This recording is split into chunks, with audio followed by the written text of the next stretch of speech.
Welcome back to Bull Sessions here on 680 KFEQ. Got a question that you want Brad to answer on the show? Got an idea for the show? Email the guys at bull@willcross.net. Now, here's Randy Baker and agronomist Brad Law. Okay, we're back again, Brad, with Kurt. He is a wealth of information on this drip irrigation, and I want to talk to him some more about where he was talking about farmland, of buying it as compared to spend this per acre. That's phenomenally different. But one thing, we got to take care of some, every week we do this. Yeah. We've got to do our focus on the farmer. We do. Because this person had what? Not one. Two people recommended him to be the focus on our farmer. You want to know what his name is? Yes. Ryan Frakes. And he was nominated by Barbara LaBasse, who also is a city council member here in St. Joe, and also a lady by the name of Dottie Wildbooger called in and nominated Ryan. Do you know Ryan? I do not. He's a vegetable farmer and so forth down there in Rushville. But here's what Barbara says about Ryan. She said, I would like to nominate Ryan Frakes as my favorite farmer. Ryan and his helpers bring wonderful produce to the East Hills Farmers Market every Wednesday and Saturday in the summer months. They produce tomatoes, sweet corn, green beans, potatoes, onions, kale, eggplant, apples, and peaches. And she says that's just a few of the products that they have available. And she says, and Barbara told me she's from Oklahoma and they have okra. And okra? That is a big deal. I lived in Oklahoma for several years, and okra is at every meal almost. I grew a little bit of okra this You did? year. Did you? Yes. Do you like it? I do not. You won't eat vegetables, period. But I eat corn. You're a corn man. Corn. Let me get back to this list now. Okay. Also, all the products are grown at the Frakes family farm in Rushville, Missouri. You know, we always locally really grown. like to focus on family farming. She said, I imagine they probably have to get up at 4 o'clock in the morning to bring all this produce to everyone. And it is a lot of work. It is. Long hours, hard, hot work. But she says she really appreciates their hard work and their dedication. So Barbara says, thank you, Ryan Frakes. And then Dottie adds to it. She says she agrees with all the attributes that Barbara lists, but said she's known Ryan for many years as well, and said that he is above reproach in his moral character.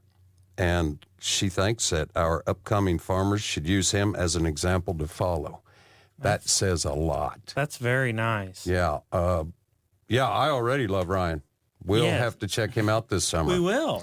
Yeah, we may have to bypass your bridge. Oh, you're going to quit buying stuff from my farmer's market? I will still support you as well, Bradley. Or you're more of the skate in for the extra stuff that we need to move at the end? No. You know, that ticking time bomb of produce, you've got to get it moved before it spoils. You do have to. But, yes, and that's when you usually come in, right? No. I'm up front. No, I've bought from you before. That'd be fair. And I've donated. You've donated more than I bought. A lot of times you didn't even know it. Notice how these relationships is one way that I'm giving and my poor children. You know, Randy, all those proceeds from my farmer's market stuff is split between my children, and you're robbing from them. Haven't you learned anything from this season? It is about giving, and you should give as well. Well, anyway, let's get back to our guest who drove clear over here from Hiawatha, Kansas. Okay. Kurt, let me get this mic back over here so you can... And, Kurt, I want to apologize for having to share a mic with Randy. We'll have to put a gift basket together for you. A parting gift. A parting gift. Complimentary gift for your enjoyment. But I do want to go back to that a minute, like you was talking about a while ago. Explain that again. You're saying you can buy a farm across the road, or so if a farmer's neighbor walked up to him and offered to sell land across the road from your house for $2,000 an acre, what would you say? I'm on it. You're on it. Yeah, I'm playing. And if you look at the land you already own, you're already driving your combine across it, you're already putting the seed in the ground, you're already spraying, you're already fertilizing, and you look at making that a consistent revenue stream at a higher level than it is today, the return on that investment will be far and above buying more land. Really? See, that's an important thing now with our commodity prices where they are. I don't think there's a lot of disposable income out there like there was. I think it's going to take most of it just for us to farm next year and go where we can go with it. But yeah. That is an excellent point you made there. Well, and it's more fun to go out there and cut 70 bushel soybeans or pick 200 plus bushel corn than it is to go out there and pick 125 bushel corn and 30 bushel soybeans. Oh, sure it is. You know, it's more, it helps your mood when you go out there and you pick good corn versus not so good corn. Mm-hmm. And you're thinking about your banker the whole time when you're doing that. And another thing you got to think about is when you have irrigation and it's 1st of July, the grain market's rallying because it's dry everywhere else.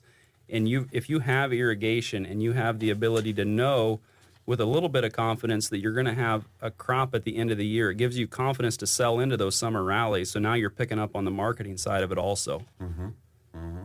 That's cool. You know, we did talk about markets a while back with Frank from Chicago. We did. You know, so if you want to check out that now, go back on YouTube and you can check that out where we talk with Frank LaPlaca. Mm-hmm. And he kind of explained some things you can do about marketing, which should still be fresh on everybody's mind. Because if you're sitting with a bin full of beans or corn and, you know, what do you do? Or if you do sell it, can we buy it back and wait for maybe those summer rallies? You know, what all options are there out there? So we want to grow more bushels. We want to get more for it. We don't want to let the tax man take it away. And we want farmers to prosper next year. Right. Our tax man told us last week some things we need to do to try and help out.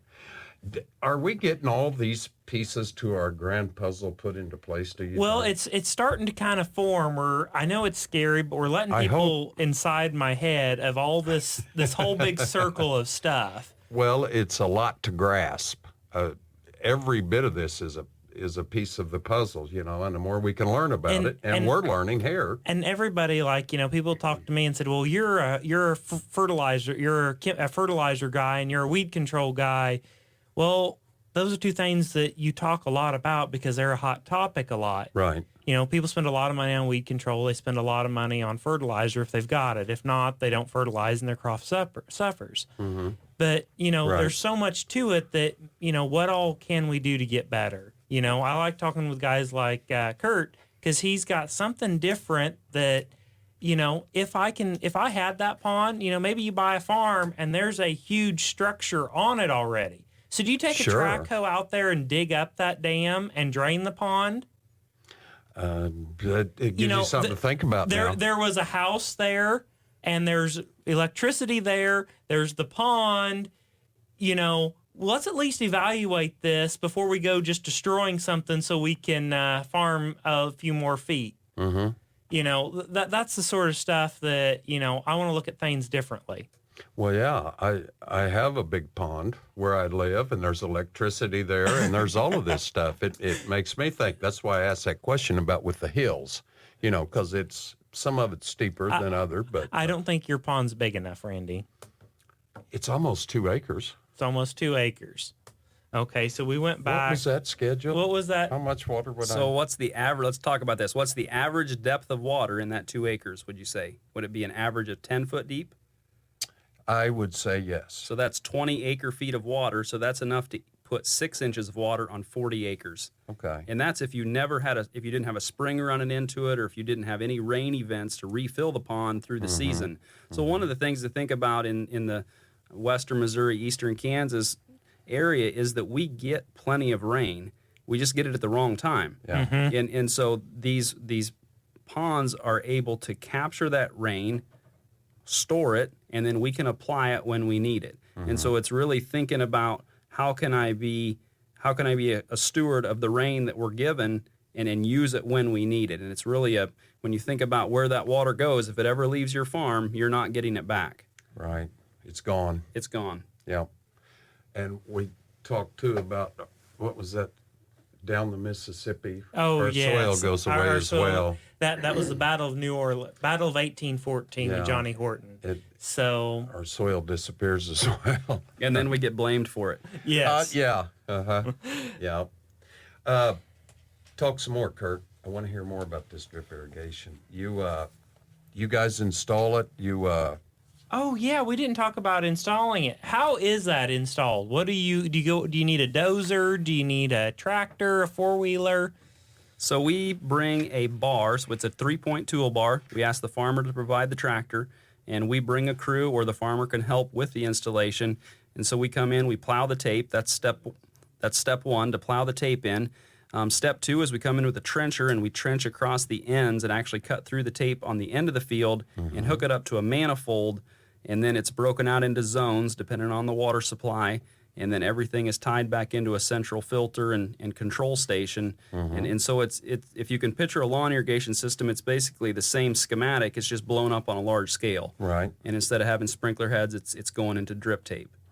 So it's not complicated. It is a lot of work to get it installed, but we do the installation. Then we also help with the operation of the system. So we learned real early on that in order for guys to really be successful with this, we needed to step in and help with the operation of it and show them how to get the most out of it. If somebody wanted to get a hold of you guys, what would be the easy way to get a hold of you? The best way would be to go to our website at NutraDrip.com. That's NutraDrip.com. We appreciate you coming by, Kurt. It's been a pleasure. Has it been, or has it been a zoo? It really has been. It's always a pleasure to be around Brad, believe it or not. Oh, see, I do have friends, Randy. One. Now, you've got a Bible verse for us. I do have. I always end our show with a Bible verse. Today, listen to this, Bradley. Being this is the New Year's Eve. And do this knowing the time that now is high time to awake out of sleep. For now our salvation is nearer than when we first believed. The night is far spent, the day is at hand. Therefore let us cast off the works of darkness and let us put on the armor of light. Let us walk properly as in the day, not in revelry and drunkenness, not in lewdness and lust, not in strife and envy, but put on the Lord Jesus Christ and make no provision for the flesh to fulfill its lusts. We will be back next week and next year with another edition of Bull Sessions on 680 KFEQ.